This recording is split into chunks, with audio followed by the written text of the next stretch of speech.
nandito kami ngayon sa Sausalito. Sabi namin, mag-eulogy tayo kay Tita Noli.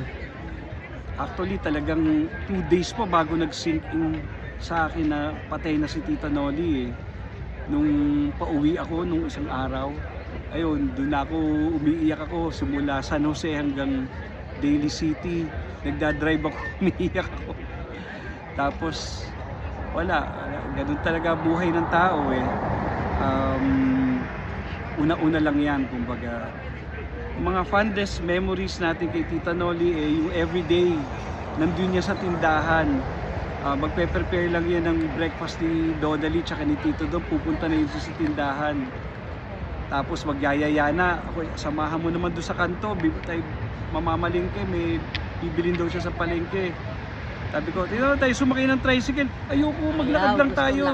Gusto niyan lakad, oo. O siya, sige. May dala kagang payong, yun. Papayungan daw niya ako, yun. Pagdating doon, ang bibilin lang, isang talong. Itlog. 2 itlog.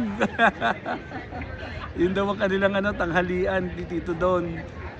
Ay nako, Tito Noli. Ikaw, si Jay.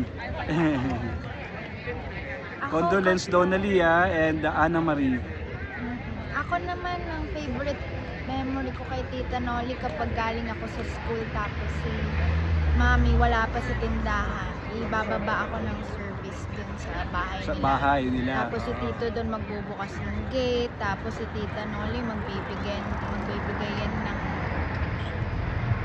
pagkain dun na isang Yung mga maliliit na plato, tas maliit na plato, maliit ang spoon and kutsara, fork. maliit ang baso.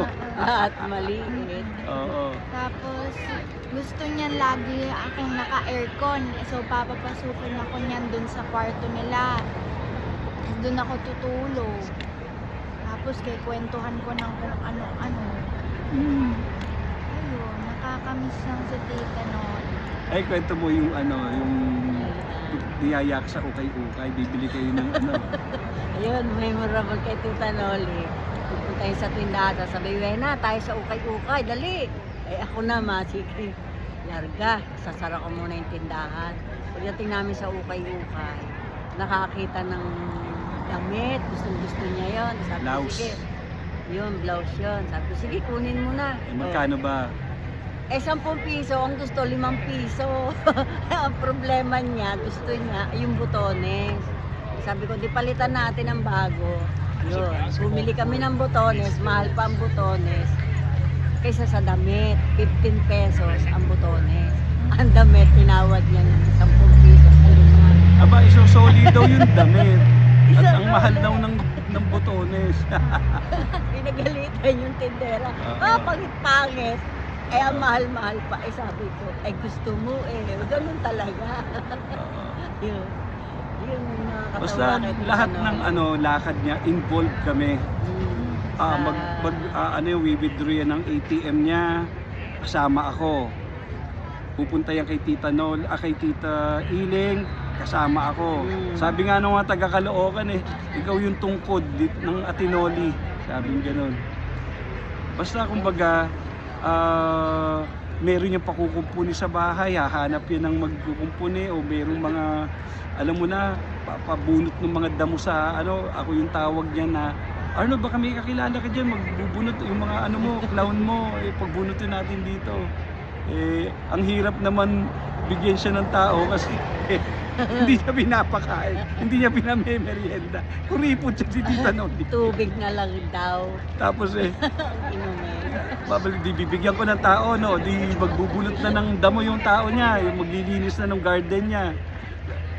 Yun namang binigay mo sa akin, inom ng tubig.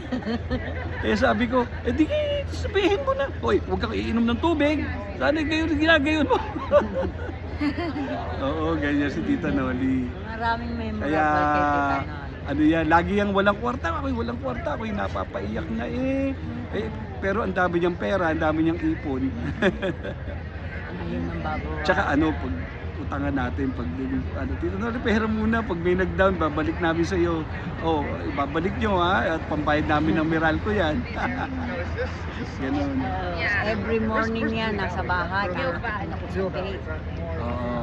Di bukas na agad ako ng tindahan. Ayun, almusal na kami Sayang nga lang talaga na wala agad si Tita Noli. Akala ko mapaaabutan ko pa siya pag uwi namin dyan. Eh wala, ganun talaga eh. And Yes. Tita Noli, nasa heaven ka na, kay ni Tito Don. Masaya na yung dalawang yan. Kumakanta na yan. mahilig yung kumanta. Medyo okay. Sumasayaw din yan. Oo. Oo. Ano yung lagi niya kinakanta? Hindi ako Hindi laruan. Hindi ako laruan. Eh talaga naman nakakatawa kahit naman din sa laruan. Oo. Yung mga salita niya. Salita niya, Mapapatawa oo. ka talaga eh. Tsaka layas yan. Nung palagi, ako yung pag-drive mo naman dun sa sa kay Tito Don, sa Cavite. At pagagasolinahan daw ni Tito Don. O sige, tayo punta doon. Eh maliit pa nun si CJ. Di, alam nga, iwan ko sa bahay. Sabi ko, CJ, sumama ka na, wala ka kasama dyan. Di sinama ko si CJ. Pagdating doon sa Cavite, Daddy, ano ba itong pinuntahan natin? Puro matanda. Puro puti ang buhok ng mga tao doon. Ay, nako. Yun lang. Ako naman, iniyak ko na, wala na, okay na ako. Hindi na, ganun lang naman eh, di ba? Kailangan lang ilabas mo yung nararamdaman mo eh. And, Kahit nasang kang lugar, nasa puso ka. Hindi ka mawawala. nasa puso ka lang. We will always remain in our hearts. So, Donnelly Condolence, Ana Marin, Oo. Morales Yung family. dalawang anak ni Tita Noli. O sige, ganun na lang. Bye!